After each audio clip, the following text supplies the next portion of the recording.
কুলাঙ্গার পুত্র বাংলাদেশের মানুষের সাথে বেইমানি করা জনাব তারেক রহমানকেও ছুঁড়ে ফেলবে। রাশেদ প্রধান বাংলাদেশের একজন রাজনীতিবিদ এবং জাতীয় গণতান্ত্রিক পার্টি জাগপার বর্তমান সহসভাপতি ও মুখপাত্র।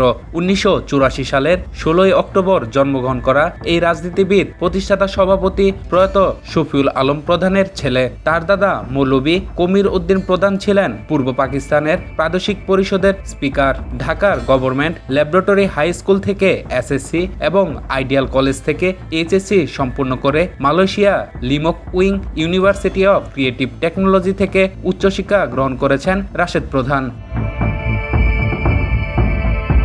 সম্প্রতি তিনি প্রধানমন্ত্রী তারেক রহমানকে নিয়ে বিভিন্ন বিতর্কিত মন্তব্যের কারণে রাজনৈতিক মহলে আলোচিত হচ্ছেন। বিএনপির নেতাকর্মীরা বলছেন রাজনৈতিক শিষ্টাচার অমান্য করেছেন তিনি। অনেকে আবার বলছেন বিদেশ থেকে উচ্চশিক্ষা নেওয়া রাশেদ প্রধানের জীবন আলোকিত করতে পারেনি। নেতাদের দাবি নির্বাচনের আগে বেশ কয়েকবার তারেক রহমানকে নিয়ে উস্কানিমূলক বক্তব্য দিলেও এবার সব সীমা অতিক্রম করেছেন রাশেদ প্রধান। গত 15 এপ্রিল এক অনুষ্ঠানে বিএনপির চেয়ারম্যান তারেক রহমানের রাষ্ট্র পরিচালনা নিয়ে প্রশ্ন তোলেন তিনি।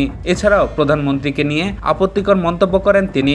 জানিয়ে চলছে সমালোচনার ঝড়।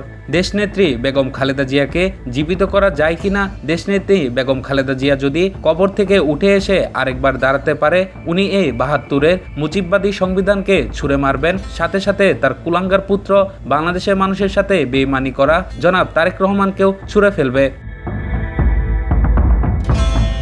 একই সঙ্গে তিনি দাবি করেন তারেক রহমান নিজের দলের ইতিহাসই জানেন না।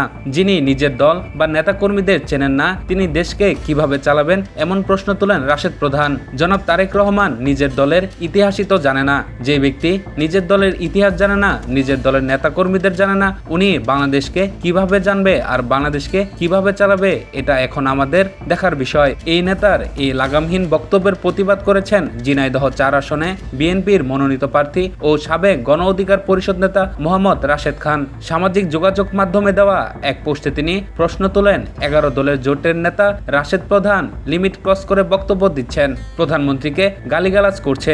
এখন যদি এর জবাব ছাত্রদল বা যুবদল লিমিট ক্রস করে, সেটা কি ভালো হবে? রাশেদ খান ছাড়াও সাধারণ মানুষও এই ধরনের কুরুচিপূর্ণ বক্তব্যের নিন্দা জানিয়েছেন। তবে রাজনৈতিক বিশ্লেষকদের মতে বিএনপি থেকে আসন না পাওয়ার ক্ষোভ থেকে রাশেদ প্রধান এমন আক্রমণাত্মক অবস্থান নিয়েছেন।